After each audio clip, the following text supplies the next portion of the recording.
अस्सलाम वालेकुम बेटा, how are you dear students. आज का हमारा topic chapter number 2 vectors and equilibrium से एडिशन ऑफ वेक्टर्स है। आज हम एडिशन ऑफ वेक्टर्स सीखेंगे by head to tail rule method. उसके बाद हम वेक्टर सब्ट्रैक्शन करेंगे और फिर देखेंगे कि वेक्टर्स की मल्टीप्लिकेशन कैसे होती है स्केलर्स के साथ। तो बेटा ये मैं आपको बताता चलूं कि वेक्टर्स जो हैं उनकी एडिशन के 3 मेजर मेथड्स हैं। उनमें से पहला मेथड है बेटा head to tail rule, and the second method of vector addition is parallelogram law, and the most important of the all is the rectangular component method of vector addition. बेटा vectors को add करने से जो हमें हासिल होता है उसको हम रिजल्टेंट वेक्टर कहते हैं। सर रिजल्टेंट क्या है? रिजल्टेंट दर हकीकत सम है। एडिशन के नतीजे में जो हासिल होगा उसको हम रिजल्टेंट कहते हैं। लेकिन जब हम वेक्टर्स को मल्टीप्लाई करते हैं तो उसका जो रिजल्ट होता है that is not called as the resultant vector, that is called as the product of vectors. फिर से सर बेटा वेक्टर्स की एडिशन से जो चीज हासिल होगी उसको हम रिजल्टेंट वेक्टर कहते हैं, लेकिन मल्टीप्लिकेशन से जो रिजल्ट हासिल होगा उसको हम प्रोडक्ट ऑफ वेक्टर्स कहते हैं। तो सर रिजल्टेंट की डेफिनेशन क्या है? It's very simple, sum of 2 और more than 2 vectors of the same kind is a single vector. 2 या 2 से ज्यादा वेक्टर्स को जब हम ऐड करते हैं एक ही किस्म के तो एक वेक्टर हासिल होता है जिसे हम रिजल्टेंट कहते हैं। जैसा कि अगर आप एक ब्लॉक पर 3 फोर्सेस लगाएं तो ब्लॉक 3 डायरेक्शंस में तो नहीं जाएगा, वो उन तीनों फोर्सेस की रिजल्टेंट फोर्स की डायरेक्शन में जाएगा। और दूसरी बात ये है बेटा कि वेक्टर्स की एडिशन प्योर होती है, हमेशा सेम काइंड के वेक्टर्स ही ऐड हो सकते हैं। सर मींस मतलब ये कि फोर्सेस जो हैं वो हमेशा फोर्सेस ही में ऐड होती हैं और रिजल्टेंट फोर्स आती है। मोमेंटा जो है बेटा वो मोमेंटा में ऐड होकर रिजल्टेंट मोमेंटम प्रोड्यूस करते हैं। Even you can not add the 2 different vectors. Yani it is not possible to add force into the velocity because it is out of rule to add 2 different quantities having different units. इसी तरह बेटा आप scalar को भी vector में add नहीं कर सकते हैं। Even speed cannot be added into the velocity. इसी तरह बेटा आप 0 को भी नल वेक्टर में ऐड नहीं कर सकते हैं because 0 is a scalar quantity and null vector is a vector quantity. तो आइए देखते हैं एडिशन ऑफ वेक्टर्स और कौन से मेथड से हेड टू टेल रूल से। हेड टू टेल रूल से को डिस्कस करने से पहले ये मैं आपको बताता चलूं कि ये जो this is called as the tail of the vector, इसको हम वेक्टर की टेल कहते हैं, and this is called as the head of the vector, और इसको हम वेक्टर का हेड कहते हैं। तो मैं आपके सामने 2 वेक्टर्स को ऐड करूंगा और वो 2 वेक्टर्स कौन कौन से हैं? ए और बी हैं, और ए और बी को ऐड करके इनका रिजल्टेंट वेक्टर हासिल करूंगा। तो रिजल्टेंट हासिल करने के लिए वेक्टर एडिशंस कौन से मेथड से? हेड टू टेल रूल से हमारे पास 3 मेजर स्टेप्स हैं। पहला स्टेप क्या है कि आप वेक्टर्स की रिप्रेजेंटेटिव लाइंस को ड्रॉ करें जिनको आपने ऐड करना है। ये देखिए बेटा मैंने वेक्टर्स की रिप्रेजेंटेटिव लाइंस को ड्रॉ कर दिया है। तो 2 वेक्टर्स हैं, एक वेक्टर ए है और एक वेक्टर बी है। इनकी रिप्रेजेंटेटिव लाइंस आपको नजर आ रही हैं। स्टेप नंबर 2 ये है बेटा कि आपने रीड्रॉ करनी है रिप्रेजेंटेटिव लाइन। किसकी बेटा? वेक्टर ए की अगेन, पहले वेक्टर की, जो पहले लिखा है वो पहला है। और बी की रिप्रेजेंटेटिव लाइन को आपने इस तरह ड्रॉ करना है कि उसकी जो टेल है वो ए वेक्टर के हेड पर आ जाए। ये देखिए वेक्टर बी की टेल ए के हेड से ज्वाइन हो चुकी है, और अगर यहां पर तीसरा वेक्टर भी होता तो उसकी टेल जो है वो दूसरे वेक्टर के हेड से ज्वाइन हो जाती। अब रिजल्टेंट किधर है? Step number 3। Step number third ये है कि अगर आपने रिजल्टेंट हासिल करना है तो tail of the first vector को, ये टेल ऑफ फर्स्ट वेक्टर है, join the head of the last vector, and this is the head of the last vector. तो ये देखिए this is what? This is the resultant. Resultant of vector a and b, ये a plus B हम हासिल कर चुके हैं। अब आप ये कहेंगे कि सर ए और बी का रिजल्टेंट तो हमने हासिल कर लिया है, तो बताइए कि अगर हमें b प्लस ए हासिल करना हो तो हम क्या करेंगे? बेटा b प्लस ए का रिजल्टेंट अगर हासिल करना है बेटा, तो आपको करना ये होगा कि आपको b में वेक्टर a को ऐड करना पड़ेगा। अब b प्लस ए निकालने के लिए बेटा जी हम पहले वेक्टर b को ड्रॉ करेंगे। तो वेक्टर b अब स्टेप नंबर 2 से शुरू करेंगे, क्योंकि स्टेप नंबर 1 तो रिप्रेजेंटेटिव लाइंस ड्रॉ हो चुकी हैं। तो स्टेप नंबर 2 क्या है बेटा? बी की रिप्रेजेंटेटिव लाइन को रीड्रॉ कीजिए, क्योंकि पहले बी आएगा यहां पर। ये वेक्टर बी आ गया बेटा। देखिए लाइन की लंबाई ये थोड़ी सी ज्यादा है, ये कम कर ली हमने। और ए वेक्टर को आपने इस तरह ड्रॉ करना है बेटा कि उसकी टेल जो है वो वेक्टर बी के हेड के साथ ज्वाइन हो जाए। ये देखिए, this is what, this is vector a and this is what, this is the resultant of vector a and b, sorry b and a. ये वेक्टर बी और ए का रिजल्टेंट है।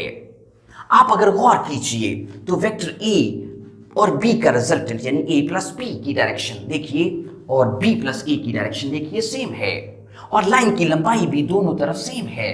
इससे वाज़ेह पता चलता है कि वेक्टर्स की जो एडिशन है उसमें ए प्लस बी और बी प्लस ए बराबर होंगे। सर एक दफा यहां पर करके दिखा दीजिए, ये देखिएगा जरा प्लीज बेटा। ये वेक्टर ए था, यस सर, ये वेक्टर बी था, यस सर, और ये कौन था बेटा? ये था उनका resultant which is a plus b. और अगर ये वेक्टर बी है, ये वेक्टर बी है बेटा, पहले मैं इसको ए प्लस बी यहां पर लिख दूं, ये देखिएगा जरा प्लीज। और अगर ये वेक्टर बी है बेटा तो ये भी वेक्टर बी है, because the length of the line is same. और ये देखिए अगर ये वेक्टर ए है तो ये भी वेक्टर ए है। यहां पर आप देखिए बेटा, आपके सामने वेक्टर बी में वेक्टर ए ऐड हो रहा है और बी प्लस ए का रिजल्टेंट भी यही वेक्टर है। इसका मतलब क्या हुआ कि ए प्लस बी का रिजल्ट और बी प्लस ए का रिजल्ट सेम आ रहा है। Means a plus b is equal to b plus a, which means vector addition is definitely, जो आप सोच रहे हैं, vector addition is commutative. Vectors की एडिशन कॉम्यूटेटिव होती है। आइए बेटा ऐड करते हैं more than 2 vectors by head to tail rule. बेटा मोर देन 2 वेक्टर्स की एडिशन के लिए by head to tail rule we have taken 3 vectors a, b and c. आइए इनको ऐड करते हैं बेटा। किस मेथड से? हेड टू टेल रूल से। तो ये देखिएगा बेटा, ये वेक्टर ए जो है उसको मैं रीड्रॉ कर रहा हूं।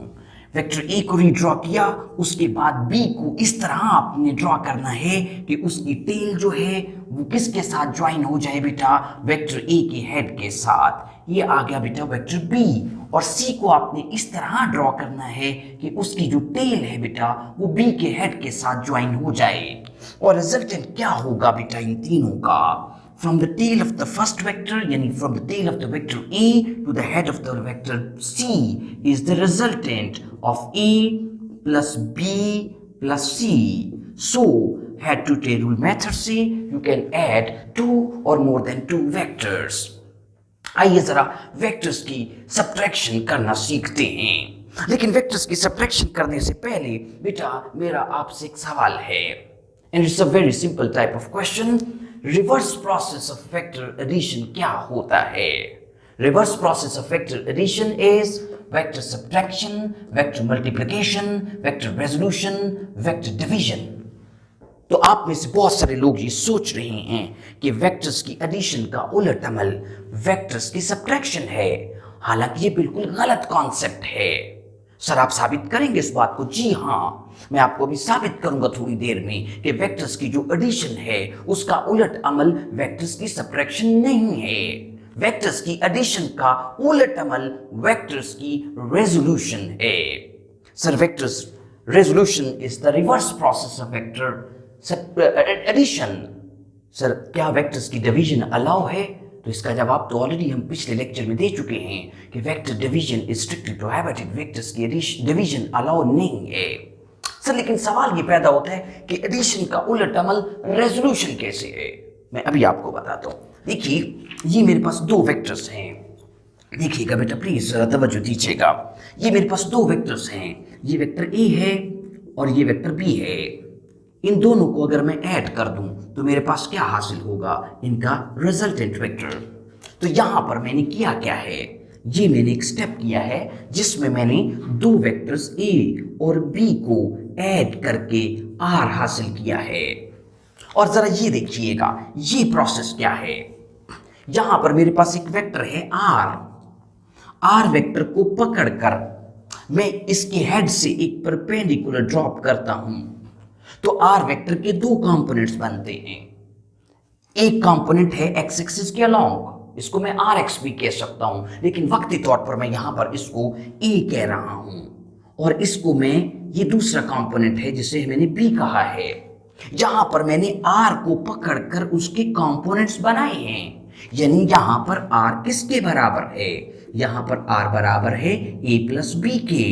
यानी इसमें ऊपर वाला प्रोसेस क्या है, ऊपर वाले प्रोसेस को जरा समझिए। यहां पर आपने ए और बी को ऐड करके आर हासिल किया है और यहां पर आपने आर को पकड़कर उसके कंपोनेंट्स बना दिए हैं।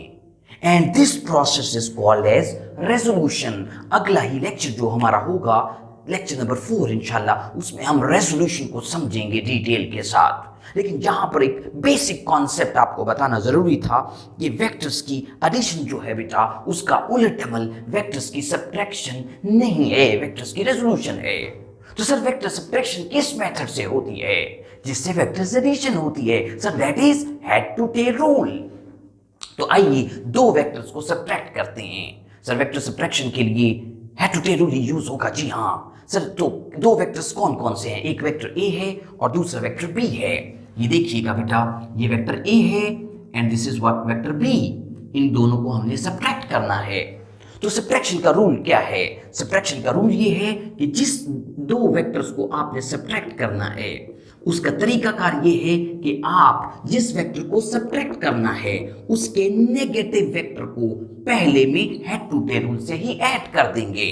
Sir, in order to subtract the vector,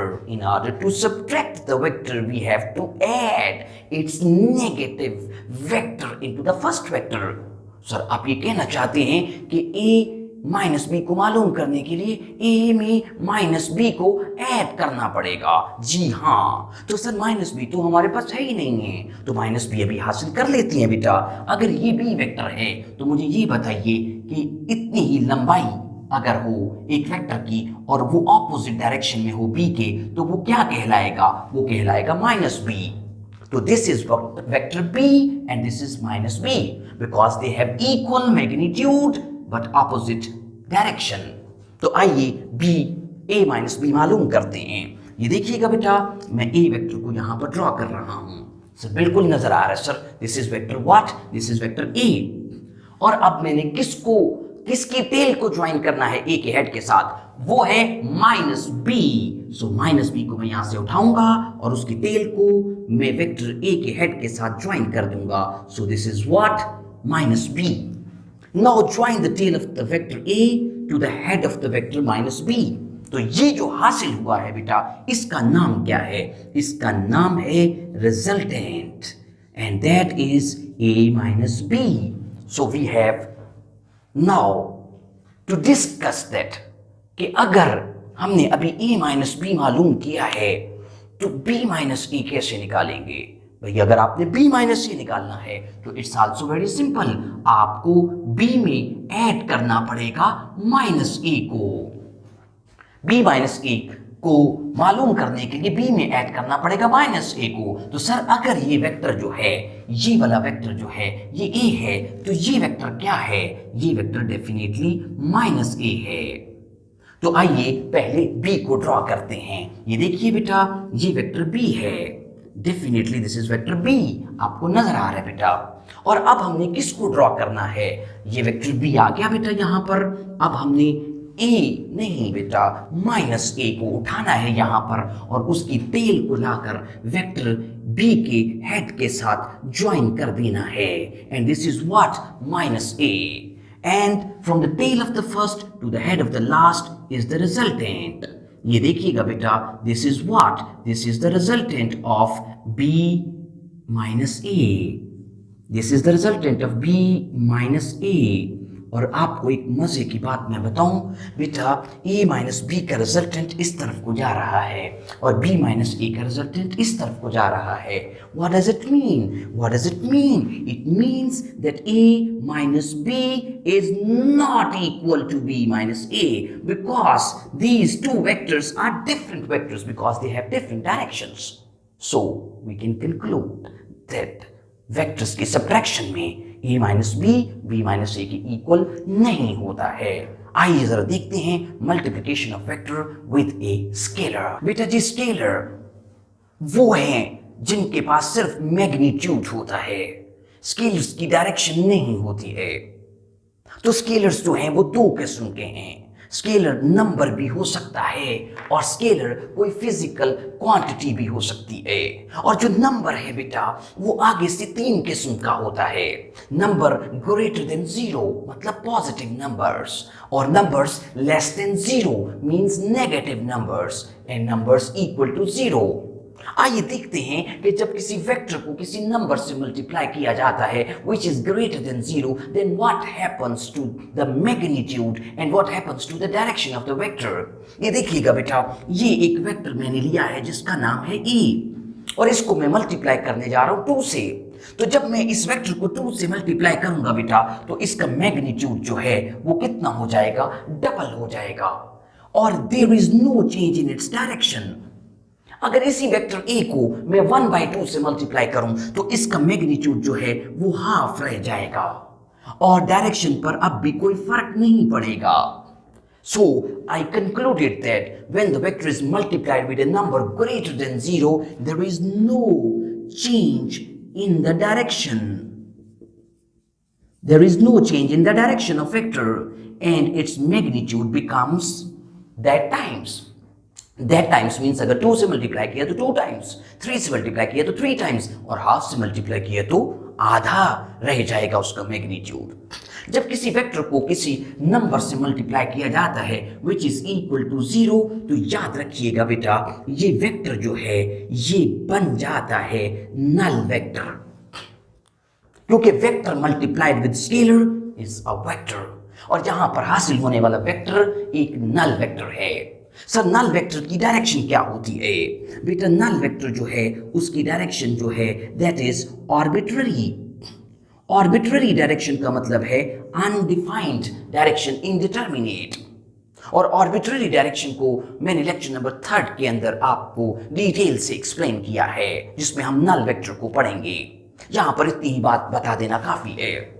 अब अगर हम किसी वेक्टर को किसी नंबर से मल्टीप्लाई करते हैं which is less than 0 मतलब नेगेटिव नंबर, तो what happens to the magnitude and what happens to the direction of the vector. तो ये देखिएगा बेटा ये है वेक्टर a, इसको मैंने मल्टीप्लाई किया है -2 के साथ. जब मैं इसको -2 से मल्टीप्लाई करूंगा तो इसका मैग्नीट्यूड तो आप देख सकते हैं बेटा कितना हो चुका है, इसका मैग्नीट्यूड डबल हो चुका है. Sir, what happens to the direction? Direction is reversed by 180 degree. और अगर सर -1/2 से मल्टीप्लाई करें तो क्या होगा? -1/2 से मल्टीप्लाई करने पर मैग्नीट्यूड आधा रह जाएगा और डायरेक्शन 180 डिग्री से उलट जाएगी. So what is the conclusion when the vector is multiplied with a negative number? Its direction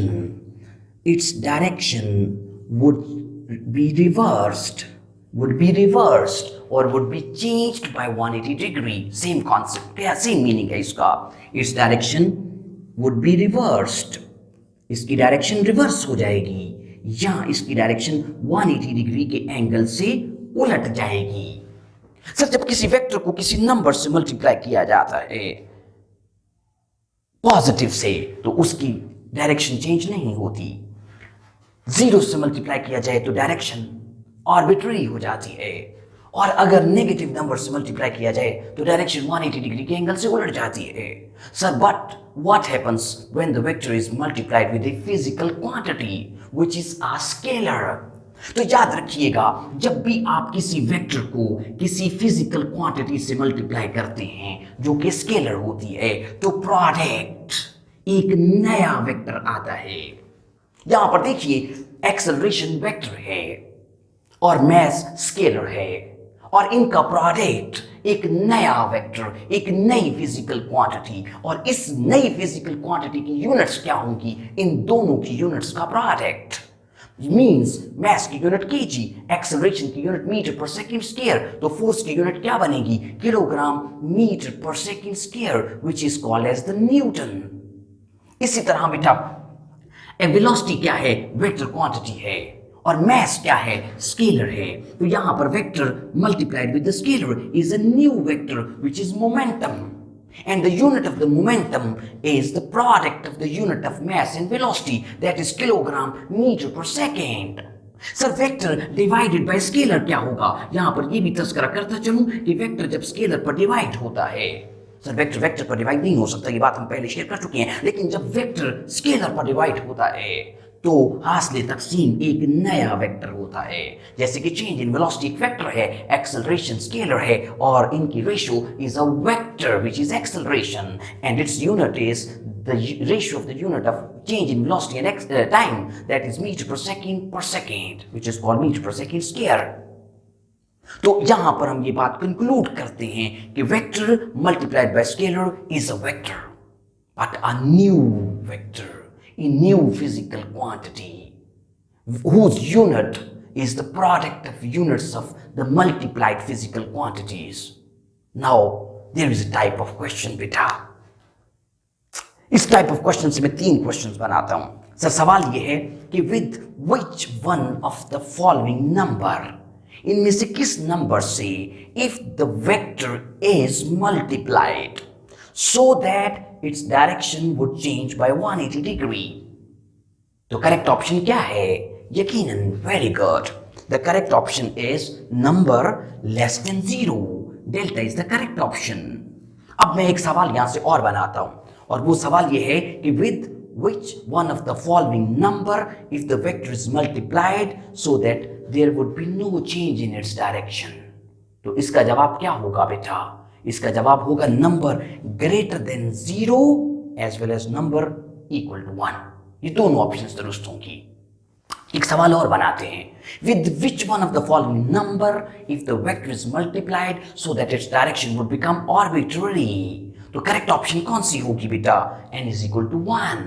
With which one of the following number, if the vector is multiplied, neither its magnitude nor its direction would change, then definitely it is n is equal to 1.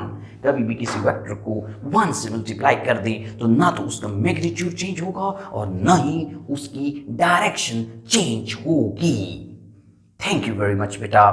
Comment box में ये जो 3 type of questions मैंने additional बोले हैं, इनको आपने लिखना है और कमेंट बॉक्स में आपने शो करना है कि आपने मेरे लेक्चर को प्रॉपरली और अटेंटिवली अटेंड किया है। थैंक यू वेरी मच बेटा।